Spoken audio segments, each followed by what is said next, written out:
السلام عليكم ورحمة الله وبركاته. ازيكم عاملين ايه؟ يا رب تكونوا بخير. معكم نسمة وصفات سهلة بسيطة.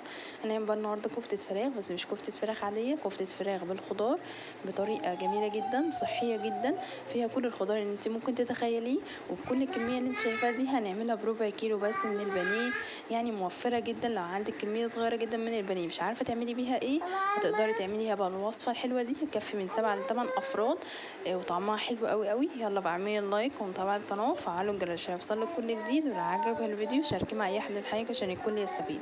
معايا بقى كده نسمي بالله الاول. ومعايا بقى كده ربع كيلو من البانيه، مسكته ونشفته كويس جدا بعد ما غسلته، واقطعه كويس صغير كده زي الشاورما، وابدا ان احطه في الكبه. معايا معلقه صغيره من الملح، نص معلقه من الفلفل الاسمر، معلقه صغيره من الثوم بودره، معلقه صغيره من البصل بودره، نص معلقه من الكركم، ربع معلقه كده من البابريكا.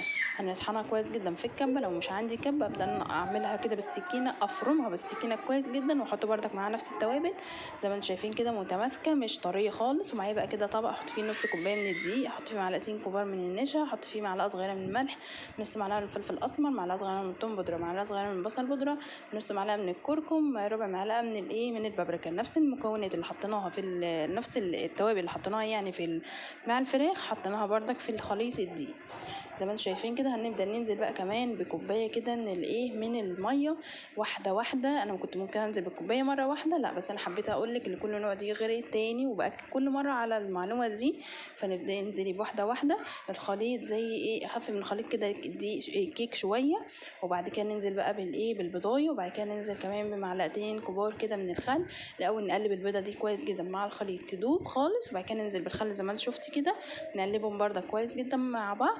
ننزل كمان معلقه صغيره كده بالثوم المفروم.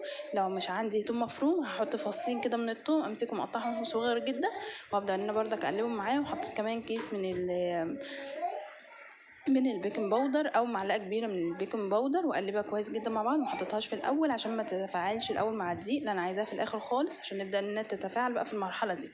وابدا كمان انزل بالفراخ. ومعايا بقى كده بصلايه، بطاطايه، جزرايه، كوسيه، مسكتهم كل ده كده الكلام ده كده مع بعض بشرتهم. وننزل بقى كمان بقرنين من الفلفل الرومي، حطيتهم بردك. وحطيت كده نص فلفليه حمراء، او انت عايزه تشكلي نص احمر نص اصفر، واحده من الرومي مفيش مشكله. وحطيت كمان كام عود كده من البقدونس، بتديها طعم حلو قوي وريح حلو قوي. نقلب بقى كل الخليط ده كده مع بعض كويس جدا جدا لحد ما يختلط كويس، وكله كده يكون يعني مخلوط كويس جدا مع بعض. معايا بقى كده الصينيه اللي احنا هنقلي فيها او الطاسه او اي حاجه. ما حطيت كده في الطاسه شويه كده من الزيت صغيرين، انا دي مش بيتقلي في زيت كتير، لا في شويه زيت صغيرين قوي. تبداي انت تنزلي بيها، بس انا حاولت انا ابططها ليه، لان هي اصلا هتبقى هتتنفخ معايا تاني، وانا كمان عايزاها تكون مستويه كويس جدا، لان طبعا هي فيها فراخ. فالنار كمان ما تكونش عاليه معاكي، النار تكون متوسطه، يعني الزيت يكون سخن بس يكون مش سخن قوي.